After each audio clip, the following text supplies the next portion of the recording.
Este é o podcast Fora da Política Não Há Salvação. A versão em áudio do canal do YouTube Fora da Política Não Há Salvação, produzido por mim, o cientista político Cláudio Couto. Olá! Esse episódio do Fora da Política Não Há Salvação trata da questão racial nos Estados Unidos, das suas consequências em outros lugares, inclusive aqui no Brasil. E para tratar desse tema e de tudo que tem se desenrolado nessa semana, depois do assassinato de George Floyd por um policial branco em Minneapolis, eu convidei dois colegas que estão nos Estados Unidos. Um deles mora em Minneapolis, é o professor David Samuels, da Universidade de Minnesota, né, que é um cientista político comparativista, estuda muito Brasil, conhece muito bem Brasil, é editor do Journal of Political Comparative Studies. Eu sempre faço confusão quando eu vou falar o nome das revistas, e olha que eu ainda treinei antes de falar isso aqui. E é também coautor de um livro recente com um colega meu e do Silvio, que é o nosso outro convidado de hoje, da FGV, o César Zucco, chamado Partisans, Anti-Partisans and Non-Partisans, Voting Behavior in Brazil. Né, saiu pela Cambridge University Press em 2018 e que analisa, como o nome já sugere, alinhamentos partidários dos eleitores brasileiros. E o nosso outro convidado é o professor Silvio Almeida, que é professor visitante na Universidade de Duke, mas também é professor na Fundação Getúlio Vargas, no Mackenzie, da área de Filosofia do Direito, e que é autor do livro Racismo Estrutural, além de presidente do Instituto Luiz Gama. Eu quero dar as boas-vindas aos dois e começar aqui pedindo para que eles falem um pouco de como é que, nessa situação, estando presentes, inclusive onde todo esse processo começou, como é que experimentaram esse processo, como é que analisam esse processo a partir daí? Bem-vindos, Silvio e David. Obrigado. Obrigado, querido. Quem começa? Pode começar. Tá bom, vamos lá, vamos nessa. Bom, em primeiro lugar, dizer da minha enorme alegria de partilhar esse momento com vocês. Cumprimento o Cláudio, David. Bom, em relação à minha experiência, quais as minhas impressões, né? Bom, primeiro eu quero dizer, é um sentimento misto, uma impressão mista. Um misto de surpresa, mas também um certo sentimento de que eu, na minha posição existencial, estou vendo se realizar uma série de coisas que eu, enquanto teórico, enquanto alguém que estuda isso, já vinha alertando, e mais do que isso, eu, como homem negro, já vinha experienciando. Então, vejo que são duas formas de observar isso, são formas contraditórias. Mas, ao mesmo tempo, falando um pouco sobre a minha surpresa. As coisas aconteceram de maneira muito rápida, muito vertiginosa. É muito difícil, inclusive, fazer certas análises sobre esse momento, porque é um momento de perplexidade. Vejam que está acontecendo nesse momento aquilo que Cornel West, né, recentemente, né, na entrevista que ele deu ao Anderson Cooper na CNN, ele falou assim: nós estamos diante de uma tempestade perfeita. Todos os fatores de instabilidade social e política confluíram, né? E esse assassinato brutal do George Floyd era talvez aquilo que faltava para que as coisas ganhassem um ar ainda mais trágico, né? Então, vejo que nós estamos vivendo um momento de pandemia, um momento de pandemia em que as pessoas ficam absolutamente desconcertadas, com o horizonte, olhando para si, olhando também para um futuro absolutamente incerto, com o medo da morte. Ao mesmo tempo, nós temos também uma profunda instabilidade econômica, uma crise econômica que já vem, né, que não começa agora e que tende a se agravar a pandemia. Quando eu falo de crise econômica, eu estou falando apenas de índices de emprego, eu estou falando, portanto, de precarização do trabalho, baixos salários, ou seja, uma decomposição do ambiente econômico, não só nos Estados Unidos, mas no restante do mundo. E um terceiro elemento que deve ser considerado aqui. O terceiro elemento é o fato de que as instituições nos Estados Unidos, em boa parte do mundo, não têm revelado possibilidade de responder aos anseios das pessoas. Então, nós temos uma profunda crise, que os cientistas políticos podem chamar de crise da legitimidade, crise da democracia, seja o que for, mas a questão é que a única alternativa que se coloca do ponto de vista institucional é a repressão, né, diante da organização socioeconômica que as instituições, sobre quais instituições são construídas. E junto a esse elemento, tem mais um adicional, que é o fato de que as lideranças políticas, e a liderança política dos Estados Unidos e do Brasil, sendo mais específico, são pessoas que não têm qualquer compromisso com aquilo que os manifestantes agora estão demandando. São pessoas, inclusive, que se elegeram com uma plataforma contrária a mesmo a aquilo que existencialmente os manifestantes expressam. Então nós temos um caldo terrível de tudo que podia dar errado e que se potencializou com o assassinato de George Floyd. Quer dizer, quando você fala dos representantes, acho que você está pensando tanto no caso americano como no caso brasileiro, no nível presidencial, né? Quer dizer, os dois Sim, presidentes da República, né? sim, Porque eu talvez tô, em nível sim, de governadores a gente possa ter uma situação diferente, né? sim, mas assim, veja que quando eu fiz a análise Uhum. da política, eu coloquei em duas camadas. Primeiro, uma Aham. camada institucional. Eu acredito que as instituições, tal como elas se apresentam hoje, e vocês, como cientista político, podem fazer essa análise ainda mais aprofundada, porque vejam o seguinte: mesmo os governadores de estado que têm uma posição mais, vamos dizer, progressista ou à esquerda, né, eles têm dificuldade de controlar a própria polícia. Uhum. Isso, no Brasil, isso, É isso é uma patente. questão patente, não há contra polícia, e nos Estados Unidos também. Você vê, veja o prefeito de Nova York. Veja o prefeito de Nova York. Eu estou falando agora no nível. Porque as polícias, né, no caso dos Estados Unidos, elas são assim, submetidas, né, ao governo municipal, né, ao governo da cidade. E nesse caso, vejam só, o prefeito de Nova York é um homem que tem uma família, né, que tem um compromisso histórico com isso. Ele tem dificuldade de controlar a violência policial. Então você tem Uhum. um problema institucional, ou seja, Das polícias, a né? das polícias, não, vamos lá, do sistema de justiça, não Hum, é da polícia. é mais amplo. É mais amplo, sistema de justiça. E que é a prova disso? Acho que David pode falar também melhor do que eu. Uhum. A entrevista que o General Attorney, né, que o procurador-geral de Minneapolis, deu ao Politico. O que ele falou? Ele falou o seguinte: é, eu não, vai ser muito difícil que haja uma condenação nesse caso. Nossa. Pois é. Com aquelas imagens, com aquela cena. Exato. Ele falou que vai ser muito difícil que Que haja uma loucura. condenação. E por que ele está dizendo isso? Que horror. Porque existe no sistema de justiça uma série de mecanismos que, de alguma maneira, validam a violência policial.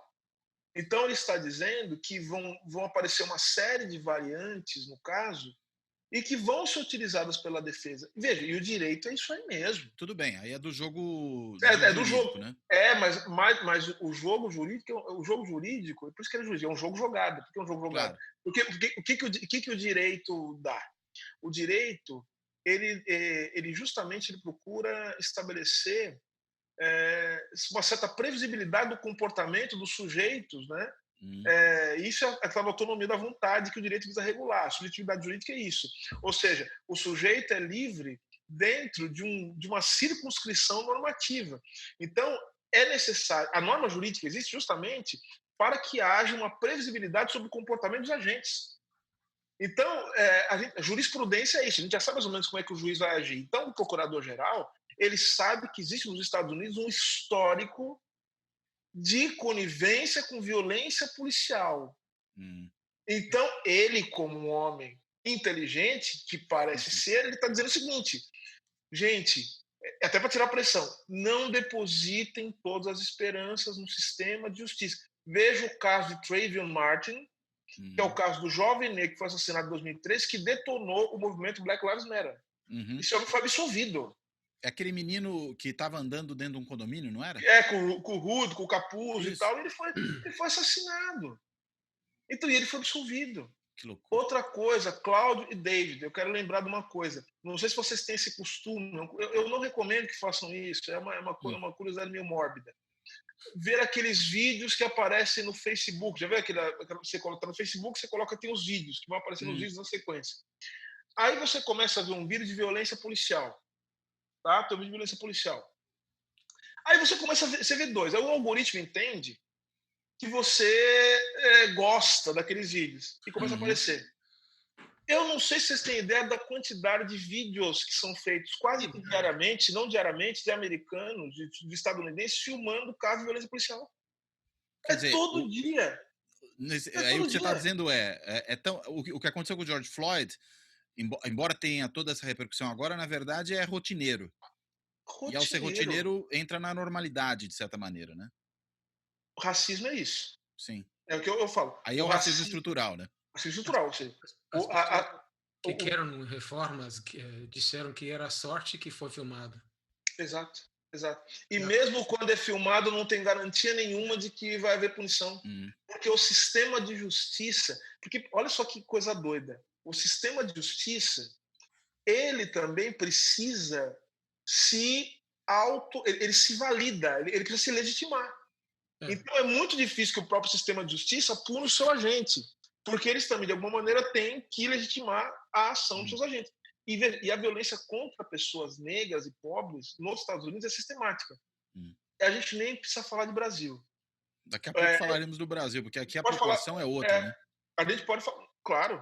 É só a gente ver depois o número de pessoas que foram assassinadas no Brasil, nos Estados Unidos, só o ano passado, o número de pessoas que só a polícia do Rio de Janeiro matou ano passado. Aí a gente vai ter uma dimensão. Exato. David, quer falar um pouco? Não, nem sei onde começar, né? Que os comentários do Silvio foram abrangentes, né? Mas a minha, bom, vou adicionar algumas coisas que eu vou achar que os seus YouTubers vão achar interessantes, que a cidade de Minneapolis fica num estado de Minnesota que é um dos estados mais ricos do país. O PIB per capita daqui é mais ou menos da Noruega. E a gente não tem petróleo. Então, você pode imaginar, é um bom lugar para viver. Mas o Estado também. Bom, a porcentagem de minorias, de latinos e negros, é pequeno em comparação com Califórnia, Texas, Flórida. Acho que é menos de 10% da população do Estado. E é um Estado de tamanho médio, 5, 6 milhões de pessoas. Mas é um estado rico, mas é um dos estados com uma desigualdade racial terrível. E isso é muito óbvio para qualquer pessoa que mora aqui em Minneapolis, como eu moro aqui na cidade. As partes da cidade onde tem uma predominância de minorias, de negros e latinos, são mais pobres. Isso fica perto daqui, da minha parte da cidade.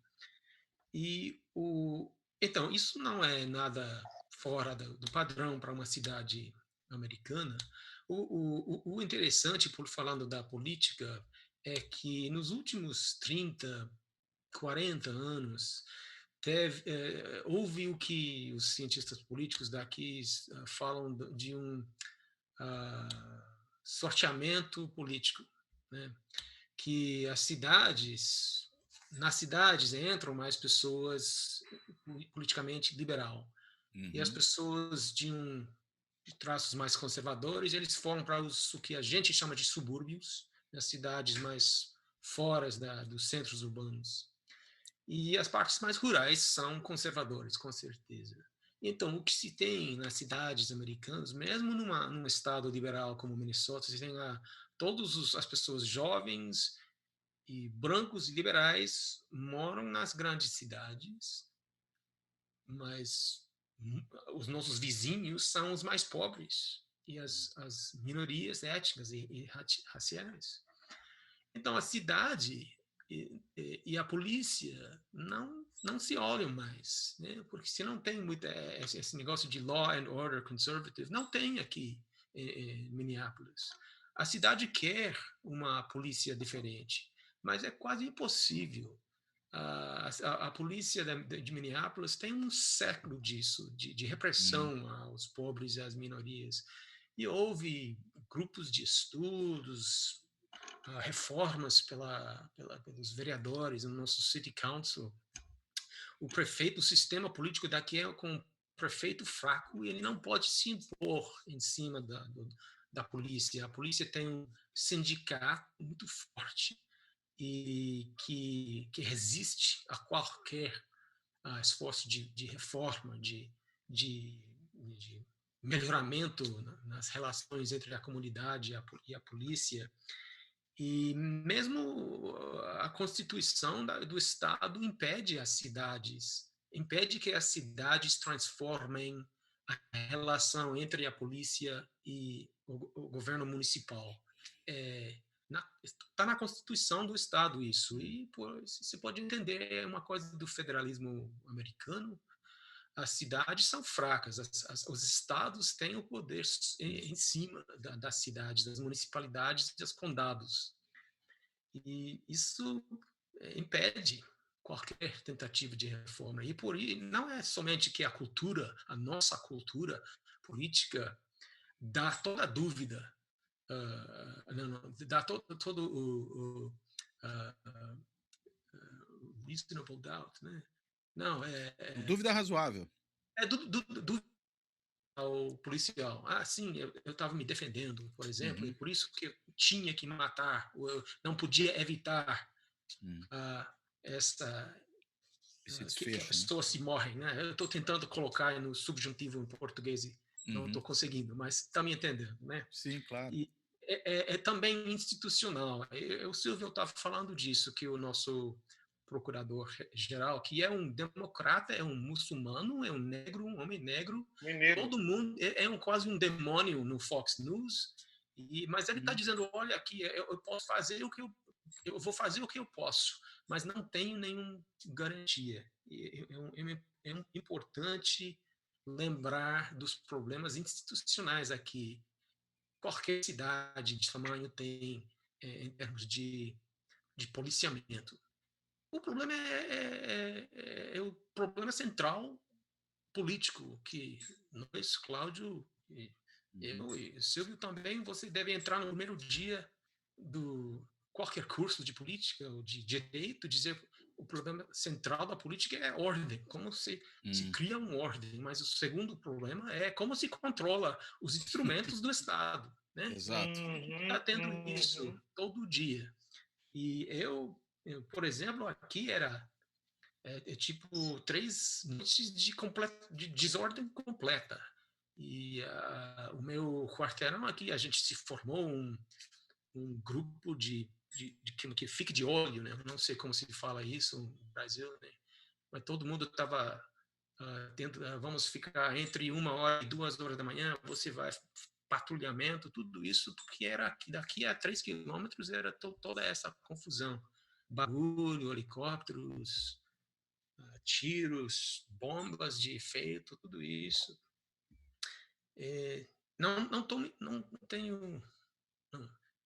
Não estou surpreso que isso aconteceu, porque acontece todo dia, né?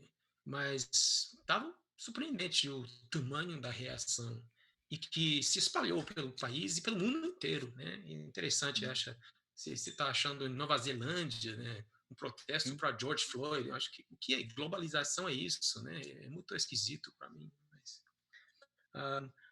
como no Brasil, você tem que lembrar que também temos essa pandemia, né? E eu acho, como o Silvio comentou, que faz parte dessa história é o colapso econômico, o desemprego.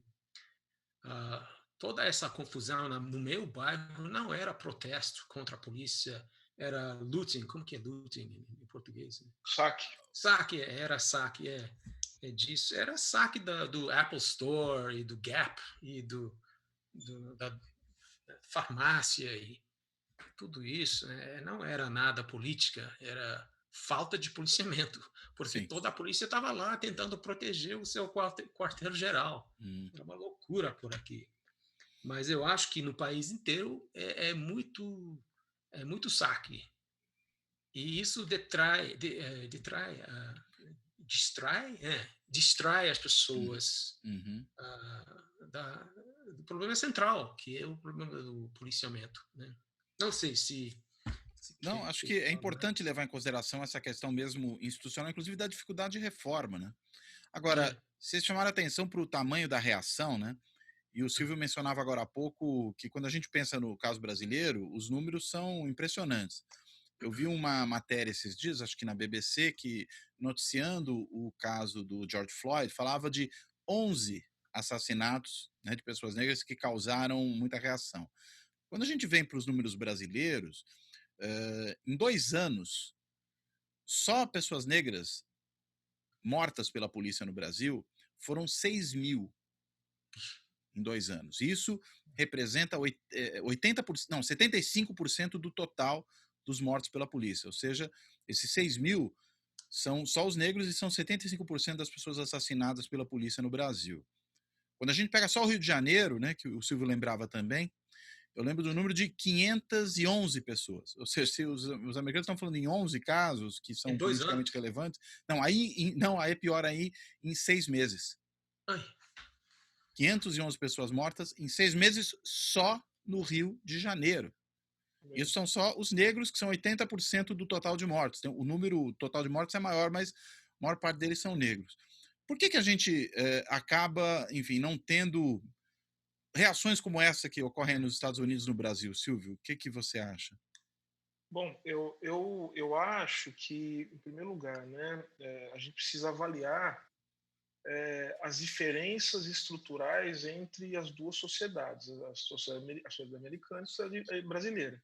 O processo de formação econômica, política e até cultural dos Estados Unidos tem diferenças significativas. Ainda que a gente possa falar de racismo como um fenômeno, que é um fenômeno que ultrapassa as fronteiras nacionais, a ideia de raça que vai se materializar em cada contexto histórico distinto, ela vai ganhar peculiaridades que são próprias do local. Por exemplo, a gente não pode deixar de olhar para o processo de modernização dos Estados Unidos se a gente quiser entender o que é a raça.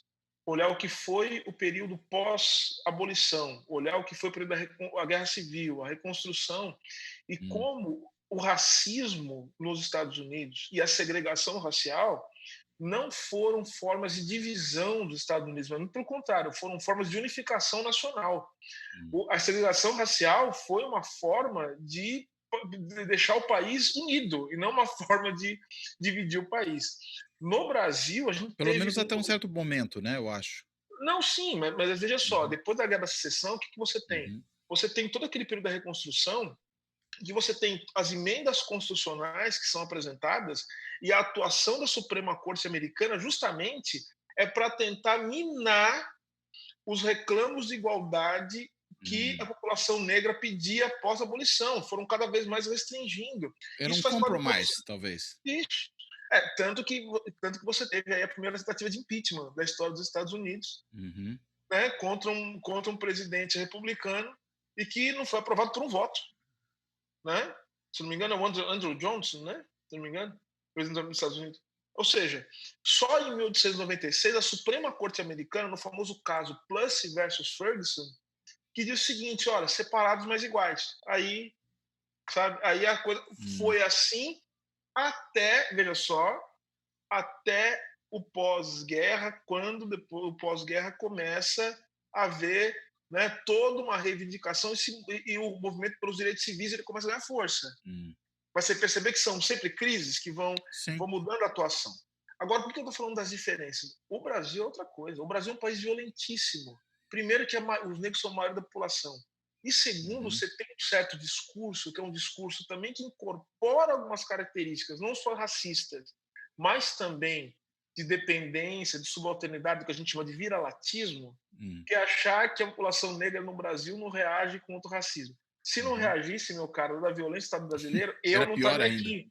Eu não estaria aqui. Você pode ter certeza que não estaria. Portanto, a população negra brasileira, ela teve que criar uma série de estratégias de luta e de resistência. Mas que é um outro modelo, né? Que é um outro modelo. E que não quer dizer que não haja luta violenta. Agora, eu só quero dar uma imagem para vocês. Você, Cláudio, você que é brasileiro, e o David, com essa experiência brasileira, vocês conseguem imaginar uma manifestação em que os manifestantes coloquem o dedo na cara dos policiais e que os policiais se ajoelhem também junto com os manifestantes aqui no Brasil? Impensável. Pergunto, no Brasil, se houver uma manifestação como a que houve em Minnesota, como a que está havendo em Minnesota, vindo em Nova York e outros lugares, você pode ter certeza que haveria um massacre no Brasil. E posso dizer mais? Parte da população brasileira, inclusive alguns colegas nossos, alunos, aplaudiriam o massacre. Então, você percebe o nível de violência, inclusive um nível de violência... como existe uma cultura da violência no Brasil, porque assim, quando a gente olha para o movimento negro no Brasil e nos Estados Unidos, a gente tem que levar em consideração 3 elementos que são fundamentais para entender a sociedade brasileira. Primeiro, a sociedade brasileira não está acostumada com uma coisinha chamada democracia. É um país profundamente autoritário e que só consegue resolver a maioria das coisas, inclusive problemas sociais, utilizando a polícia, né? Segundo, o Brasil é um país que tem uma dependência econômica brutal, que se materializa em independência cultural, porque veja só, tem uma coisa que eu acabei de falar na entrevista que eu dei agora no Globo, né? Que é o seguinte, Cláudio, David, você sabe que tem muita gente que está chocada com o caso do George Floyd aqui no Brasil, as pessoas brancas em especial, não porque estão solidários ao George Floyd, porque também existe uma certa vergonha dos brancos dos Estados Unidos, porque a pessoa pensa o seguinte, gente, como é que pode o sujeito de lá estar marchando junto com os negros indignado e morre negro aqui todo dia e eu não sinto nada, não faço nada. E a gente não se mexe, né? Pois é, então quer dizer, não é exatamente uma solidariedade com o Floyd, fazendo uma análise, é uma certa vergonha dos brancos brasileiros que querem também a todo tempo ser brancos, mas que nunca serão brancos nos Estados Unidos, né? Porque tem isso, né? Ele sabe disso. Quem é branco aqui aí no Brasil, lá no Brasil, como no Brasil, não será branco nos Estados Unidos. Só que, então, para tentar ser branco, fica todo o tempo querendo, inclusive, ser mais repressor com os negros para meio que prestar conta para os brancos que querem imitar, que estão no norte, né? A gente pensar desse jeito. Então, eu não estou dizendo que não existam brancos solidários, porque existem pessoas brancas que têm um compromisso histórico com a luta antirracista aqui no Brasil, lá no Brasil, né? Aí no Brasil. Mas uma coisa é certa, muitas pessoas que agora demonstram profunda indignação estão envergonhadas porque os brancos nos Estados Unidos estão também indignados. E tem a ver com um componente que o David falou muito bem. Existe uma degradação das condições sociopolíticas. E quando eu falo de sociopolítica, eu estou falando de economia, mas mais do que economia. Eu estou falando também dos horizontes existenciais das pessoas. Tem razão. As pessoas não estão vendo mais horizontes de vida, uma vida, como diz o Jean Paul Sartre, uma vida serial, uma vida horrível, que você não tem... O sujeito trabalha no rap, depois ele vai ser atendente de uma pizzaria, só que depois ele vai dirigir Uber à noite. A pessoa não tem espaço, né, de vida. Então, e a gente está naturalizando esse tipo de desgraça. Isso é uma desgraça na vida humana. Veja que a economia do pós-guerra, depois da Segunda Guerra Mundial, o que você fez? O que é o keynesianismo? O keynesianismo é, tudo bem, reorganização econômica, aumento da produção, só que tem indústria cultural. Você cria também um espaço, né, para o sujeito poder, né, você cria uma sociedade administrada. Vai ser a crítica da escola de Frankfurt, né? Sabe disso. Só que tem uma coisa, cara. A gente está criando um mundo em que as pessoas não estão tendo espaço, né, para fazer aquilo que os seres humanos fazem.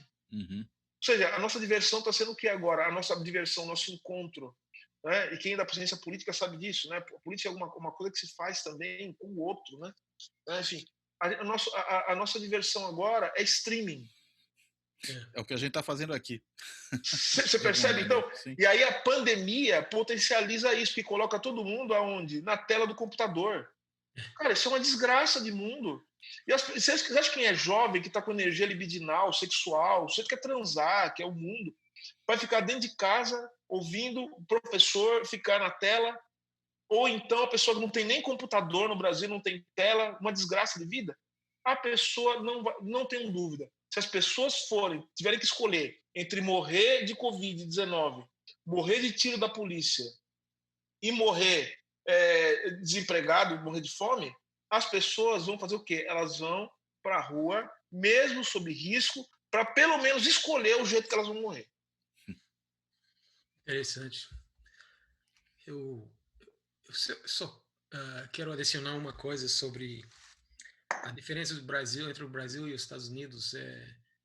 Eu acho que enfrentando a polícia no Brasil é uma coisa diferente de enfrentar a polícia aqui, de uma. Estou pensando na questão da polícia militar no Brasil. É um agente do Estado Central, é um agente do poder militar. Está no nome dele, né? Era uma agente da ditadura. Uhum. E mesmo hoje a polícia militar é dos estados, mas também é centralizado, muito mais do que não centralizado. Ela é uma força auxiliar do Exército. Pelo seu Exatamente. E eu estatuto legal. preciso enfatizar isso. Eu acho que a nossa salvação como democracia, hoje em dia, uma parte da nossa salvação, até hoje, né, é que o policiamento nos Estados Unidos é completamente descentralizado. O policiamento do dia a dia, de rua, né? Uhum. A gente não tem uma polícia federal. Tem o FBI, mas não é polícia. Tem vários polícias. Você viu em Washington hoje o Trump chamou grupos do Bureau of Prisons, dos prisões de Texas, teve que chamar uma unidade de Texas para patrulhar Washington D.C., porque não tem tropa federal. Isso é ridículo. E eu estou feliz que muitos altos patentes do Exército, eles repudiaram isso. Mas falando da coisa mais pertinente, é que nos Estados Unidos, cada município, né, cada cidadezinha tem o seu próprio polícia. Essa polícia pode ser uma agente de repressão, mas também pode não ser. Mas com certeza não é um agente direto do poder central. E a polícia deve ser local e da comunidade. Isso é o problema, é que a polícia aqui em Minneapolis, uma lei estadual há 20 anos mudou a lei. Antigamente, a polícia, o oficial, teve que viver na cidade onde era na polícia, empregado da polícia, né? Agora não. Então, quase todos os policiais de Minneapolis moram em outras cidades. Eles não conhecem os bairros, não conhecem as pessoas, não conhecem as organizações comunitárias como antigamente. Agora, antigamente também não podiam ter gostado das comunidades ou das pessoas, das lideranças comunitárias, mas hoje em dia está ficando muito mais difícil ter uma relação produtiva nas cidades grandes com a polícia, porque os salários são baixos, os perigos são altos e tudo isso. Mas mesmo assim, eu acho importante de lembrar porque existe essa diferença entre a policiamento no Brasil e nos Estados Unidos, que a polícia era e ainda é um agente de repressão direta do Estado no Brasil, e não é direto. Pode ser indireto nos Estados Unidos, mas é fragmentado. Tem uma competição entre cada cidade. Eles têm seu território, são como um gangue, né? Mas isso também quer dizer que, como quem estuda tráfico de drogas, é um debate.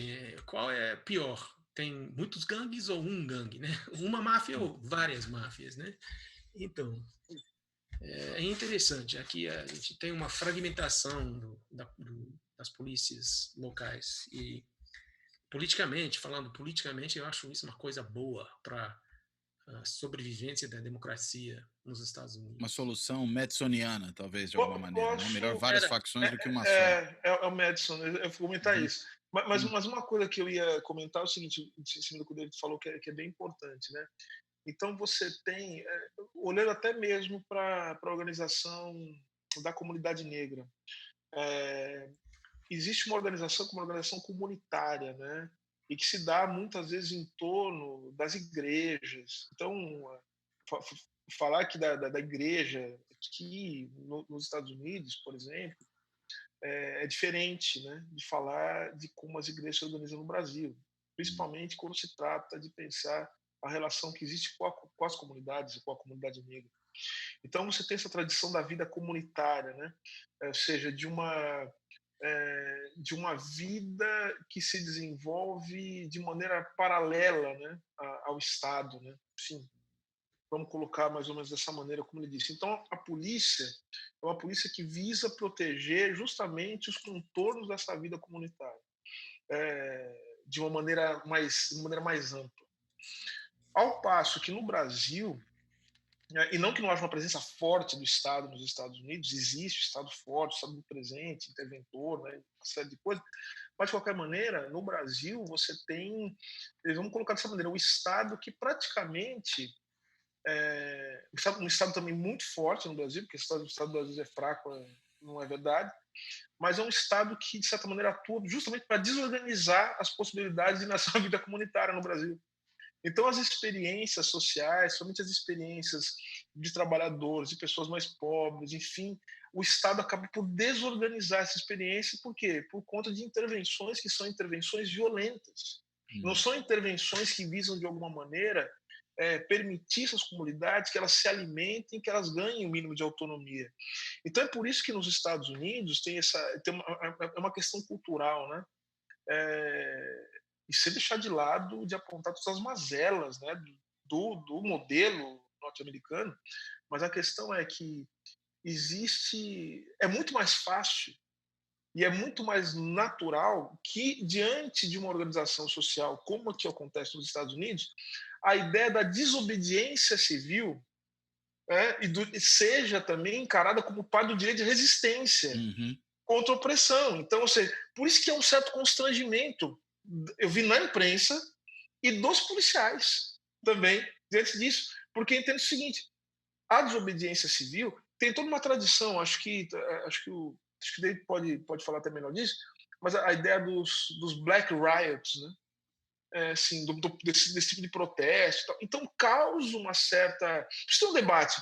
Puxa vida, violência, não, mas é justo, não é? Por quê? Porque tem um constrangimento com a ideia da liberdade como direito de resistência que se materializa como desobediência civil. Enquanto que aqui desobediência civil é vista como sinônimo de baderna, né? Como, na realidade, uma coisa negativa e tal. Muita gente que acha isso também. Não, acredito. Estava olhando a opinião pública, que é mais ou menos 55%, 60% da população americana apoiava até a destruição do quartel-geral da polícia aqui.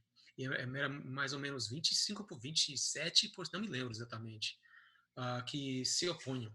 E eu achei muito interessante, né, que Steve está falando que tem aqui muito branco envergonhado com o comportamento da polícia. E não somente envergonhado, mas revoltado. Eu estou revoltado. Perfeito, revoltado. Os meus impostos pagam o salário do policial. Por que eles estão batendo no meu vizinho aqui? Isso não é correto, isso não é justo. E o que eu posso fazer? Eu não sei.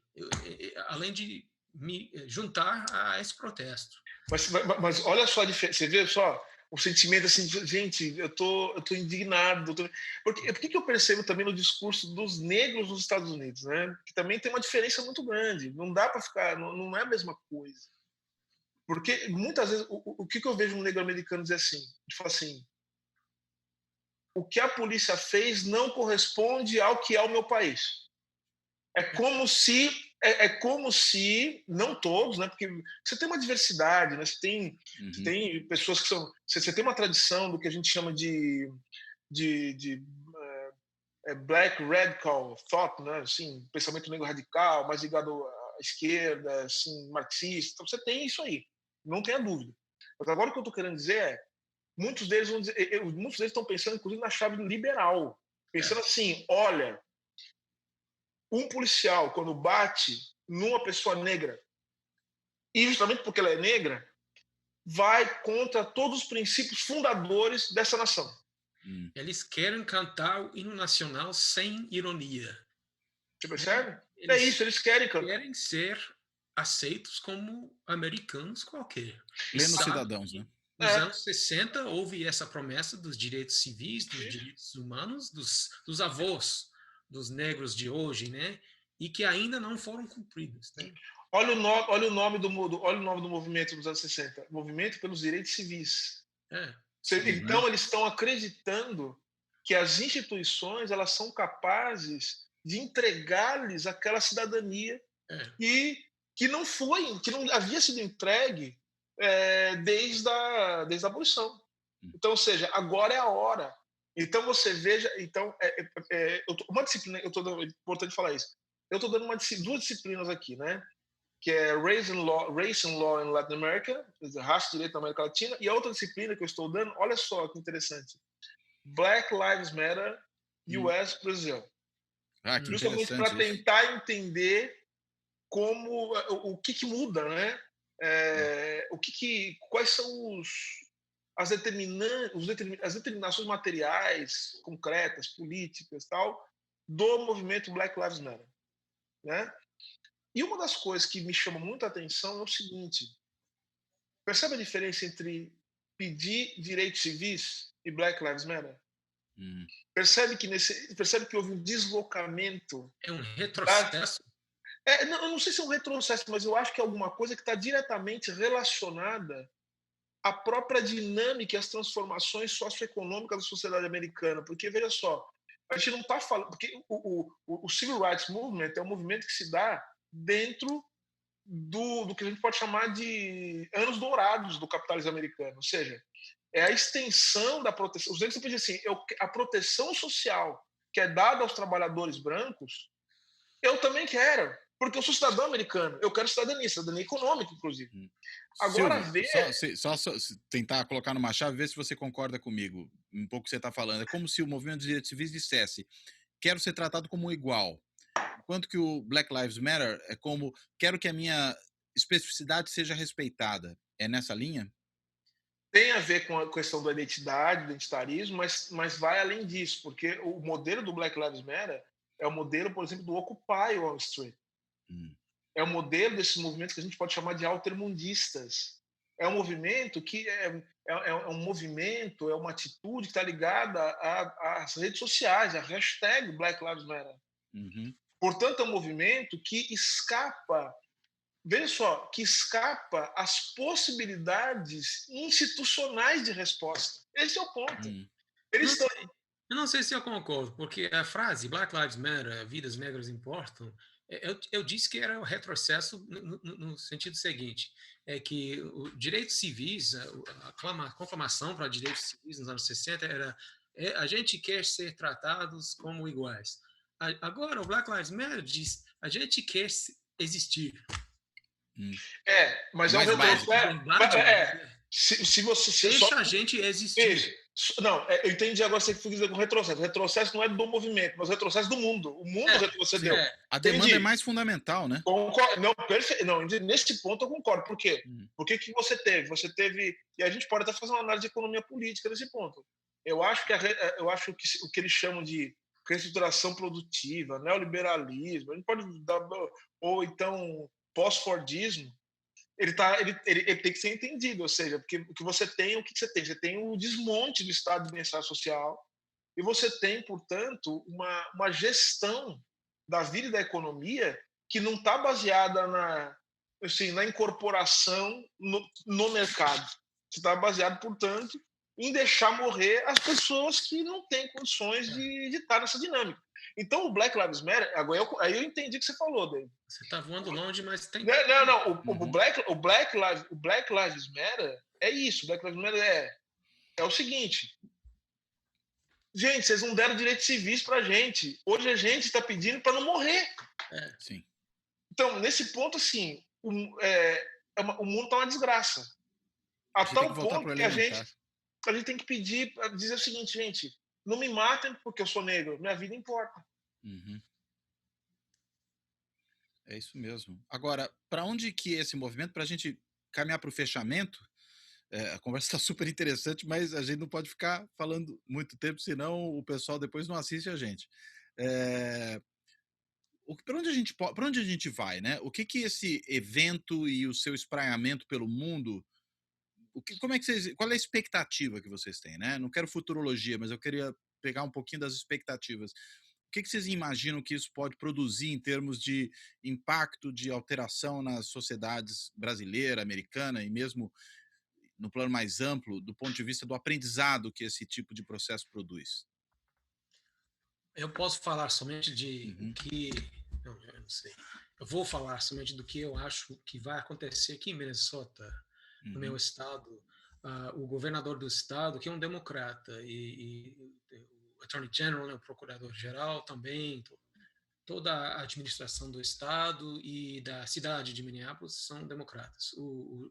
O presidente do sindicato dos policiais é um apoiador do Trump. uhum, Então, existe a polarização política no nível local e estadual também. O que eu acho que o governo do estado está tentando fazer é ficar em cima do, do departamento polícia de Minneapolis por anos e anos, investigando, revelando todas essas violações de direitos humanos. Eles lançaram anteontem, uma investigação dos últimos 10 anos de policiamento e das desigualdades no policiamento na cidade. 10 anos é muita coisa. E isso vai durar meses e meses, até anos. E esse caso também a questão do policial que matou o George Floyd vai durar anos e anos. E provavelmente vai acabar na Suprema Corte, né? Mas não sei se é o único jeito, mas é um jeito importante de ficar com muita pressão em cima da polícia, do sindicato dos policiais aqui na cidade. O problema, um último comentário, o problema em tentar dar uma visão do país é a governança, né, a relação institucional entre a polícia e os governos locais e estaduais varia de estado em estado. uhum. Então, é muito difícil. Em Los Angeles, sim, eles vão fazer uma reforma facilmente. Em Nova York, não. Não sei. Não sei. Não sou expert em relações entre polícia e governo, mas nem sei se os experts podem ter esse insight. Uhum. Né? Vou parar. Obrigado, David. Silvio? Opa, acho Eu, que a eu, sua eu- voz sumiu, Silvio. não, agora é que eu tinha colocado no mudo para poder ouvir o deles melhor. Uhum, É, eu vou ser bastante breve também. Eu acho que o David coloca uma questão que é relevante, que é justamente a pressão que agora vai haver sobre as polícias, e que a gente deve avaliar também a relação que cada estado tem com as polícias. Eu, como brasileiro, tenho o dever de falar do Brasil. Eu acho que justamente essas manifestações, como tomando forma no Brasil, eu não aposto numa reforma das polícias, eu aposto mais no aumento da repressão, né? porque porque eu acho que não existe essa, nem no ponto de vista da mentalidade, nem das próprias organizações policiais, não existe essa abertura? ideia, não mais do que abertura, acho que não existe essa ideia de que elas são uma força que atua em nome da população e para a população. Essa ideia que a gente tentou trazer de maneira muito pontual da polícia comunitária, eu acho que ela não se incorporou àquilo que as polícias brasileiras são. Além das polícias, eu acho que a gente tem uma outra questão também que a gente discute com muita delicadeza, que é o papel das Forças Armadas no Brasil, né? Hum, Então, eu acho que eu acho que há não é nem compromisso, né? É um comprometimento no sentido de que há um problema na relação que o Brasil tem com as armas em geral hum, e com as forças policiais e exército. Enfim, mais uma vez refletindo também um país que é autoritário, profundamente autoritário. David, você falava da posição dos comandos, né, do exército, né? dos generais, enfim, eu não consigo imaginar um general do Exército, como eu vi na CNN, dizendo o seguinte: essa invocação do Insurrection Act é inconstitucional, não aceitamos isso, porque havia uma indignação, Cláudio, havia uma indignação real, uma perplexidade dos comentaristas de televisão, dos professores de direito, né? Não somente isso, vou falar uma coisa que é importante, que as Forças Armadas nos Estados Unidos são as instituições, vou dizer, o Exército, principalmente, é a instituição mais integrada racialmente no país. E o Exército não tem como dizer aos soldados: vocês vão para a rua reprimir os seus irmãos, primos, pais e mães, aos latinos e aos negros. Não tem como. E há muitos no Exército, né?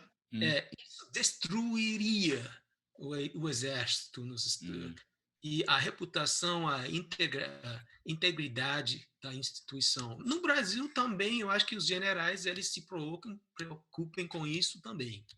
O Alfred Steppen, que escreveu sobre isso há 50 anos, né, sobre mas eu acho que a preocupação deles é mais com a ideia de ordem pública. Eles devem estar muito preocupados com a da doutrina de segurança nacional, eles devem estar vendo com muita preocupação esses movimentos. É um problema no Brasil, né? Quem lembra do fim da ditadura lembra que houve uma queda da integridade, né? Integridade, né?